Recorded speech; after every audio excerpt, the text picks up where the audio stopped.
Hey, good morning. Pastor Brian here. And well, it's morning where I'm at. I don't know what time it is when you're watching this. But anyway, this is July 29th, 9:30 a.m., Sacramento, California. And we are dealing with the book of Romans really slowly now. We're getting into the practical section, chapters 12 to 16. We've already done several messages just looking at one verse. And today we're going to look at two verses. This is Romans 12, verses 4 and 5. And Paul is dealing now with the body of Christ.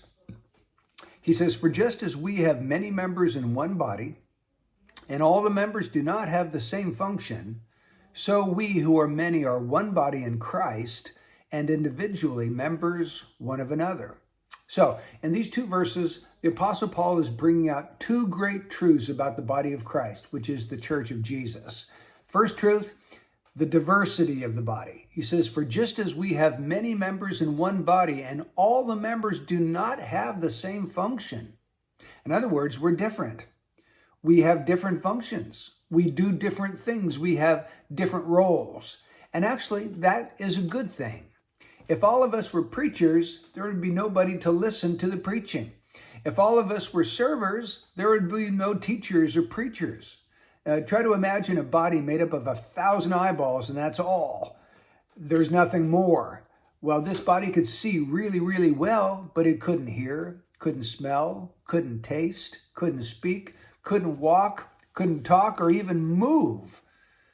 Thank God that in our little house church here in Rancho Cordova, the Bridge, we have people from newborns to 85 years old.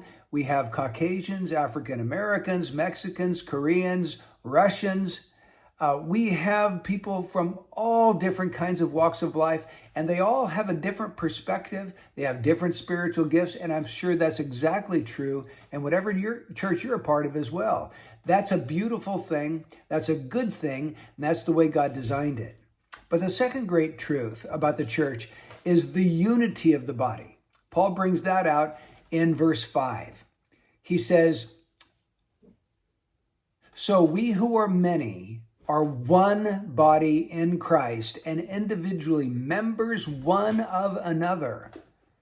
So what he's saying there is that although we have different functions and we're very, very different from one another, we are still just one body in Christ, and we're members of one another.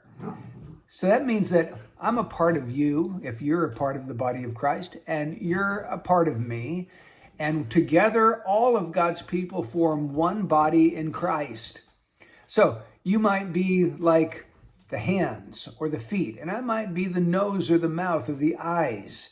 Even though we're very different from one another, we can't get along without each other. Paul is saying all of the members need one another.